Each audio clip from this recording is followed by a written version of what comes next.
مقبلات رمضان 2023 طعمة ولا أروع من هيك، ما بقى تقدروا تستغنوا عنهم طول شهر رمضان الكريم.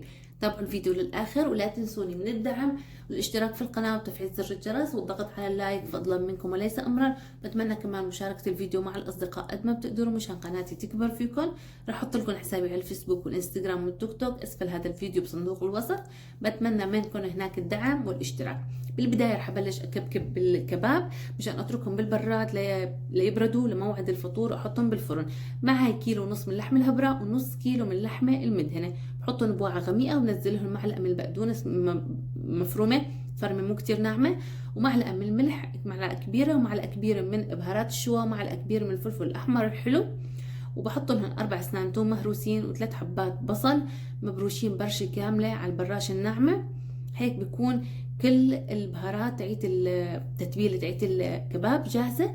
بفرك الكباب وبدخل اللحمه المدهنه مع اللحمه الهبره، وبنفس الوقت كل البهارات وكل المكونات بتتماسك مع بعضها وببلش اكبكب فيها. هلا انا رح اكبكبهم واتركهم بالبراد. فيكم تعملوا كميه اكبر وتستخدموها على يومين او 3 ايام. هلا انا رح رح اكبكب على السيخ الخشبي لاني بدي ادخلهم الفرن. باخذ هالكميه هاي وبستخدم سيخين مع بعضهم بكبكبهم. اذا احتجت شويه زيت بملس ايدي بالزيت عشان اعطيها التشكيله اللي لازم اعطيها اياها. زي ما انتم شايفين الطريقه كتير حلوه، وبنفس الوقت يعني فيكم توفروا حالكم وقت وتسووا وتكبكبوا اكثر من هالقد يعني اكثر، وتحطوهم بالبراد بلزموكم. بعد ما كبكبت الكبابة رح احطها بالبراد زي ما حكيت لكم واستنى موعد الفطور واشويها. هلا كمان رح نبلش نحضر بالمتبل البتنجان. متبل البتنجان هلا رح اعطيكم لقطة. انا كنت شاوية كمية من البتنجان وحطيتها بالثلاجة بالفريزر عشان تلزمني يعني مونة لشهر رمضان. طلعت كل كيس بطلعه لحال وببلش اتبل فيه، يعني اجهزه بكفيني 3-4 ايام. كل كيس بيحتوي على هالكمية هاي. هلا هون الكيس قبل ما يتفرز، بعد ما تفرز كان معي بهالشكل هذا. انا شويتهم وما حطيت لهم ملح، يعني حطيتهم بالبراد. هلا طلعتهم حطيت لهم شويه من الملح وراح ابلش افرمهم بالسكينه. افرمهم قد ما بقدر افرمهم ناعم. بفرمهم. راح اعلمكم طريقه كتير حلوه لتتبيله البتنجان. هاي المره راح نحطهم بعد ما شويناهم وحطيناهم بالثلاجه. راح احط لهم شويه من زيت الزيتون بالمقلاي واحطهم بالمقلاي وبلش اقلي فيهم لحتى ما يطلع منهم المي، يخلص منهم المي وتنشف المي عنهم، ما بقى يكون فيهم ابدا اي سوائل، وبنفس الوقت بيعطوني طعمه كتير طيبه. هلا انا بدي استخلص السوائل منهم.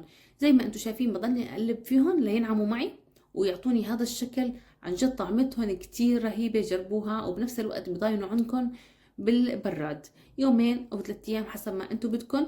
هلا اذا بدي كوب من الكوب المعياري من اللبن وكوب من الكوب المعياري من الطحينه بنزلهم فوق بعض وبضيف لهم كم من سن توم مهروسين.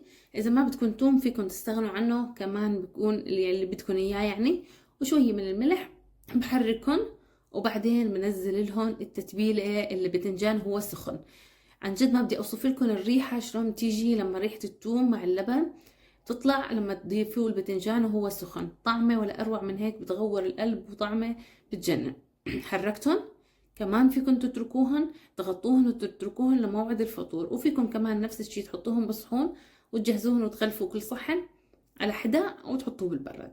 هلا انا هون رح افرد المتبل بالسبجاط واضيف له اللحمه اللي شويناها، الكباب اللي شويناها. وهلا رح ادحت شويه من زيت الزيتون مع شويه من الفلفل الاحمر الحلو على النار. وهلا رح نزلها فوقيهم مع شويه من البقدونس. صار معي صحن المقبلات جاهز.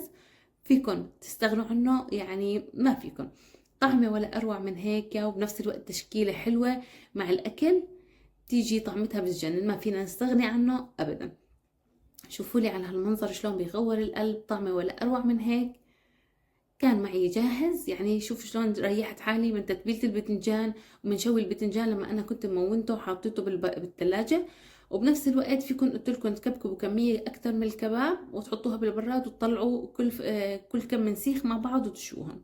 وهيك صار الفيديو معي جاهز. بتمنى يكون نال اعجابكم، ولا تنسوني من الدعم والاشتراك في القناه وتفعيل زر الجرس. اشوفكم فيديوهات